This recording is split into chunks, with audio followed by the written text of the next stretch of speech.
Deadpool-tappaja. Osa 2. Wilson syntyi vuonna 1994, hänen biologisten vanhempien ollessa vasta 14-15. Näinpä hänet adoptointiin toiseen perheeseen.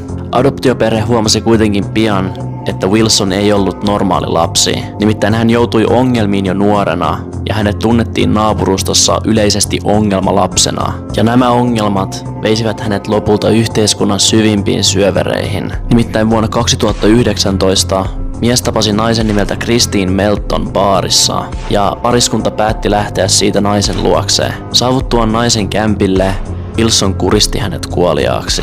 Tämän jälkeen hän lähti autolla ajamaan ympäri Floridaa ja kohtasi naisen nimeltä Diane Roos, joka tuli pyytämään mieheltä jonkinnäköisiä sijaintitietoja. Tämän jälkeen mies taivutteli Dianen hänen autonsa ja kuristi hänet siellä. Ja ikään kuin tämä ei olisi ollut tarpeeksi sairasta, mies ajoi vielä naisen päältä lukuisia kertoja.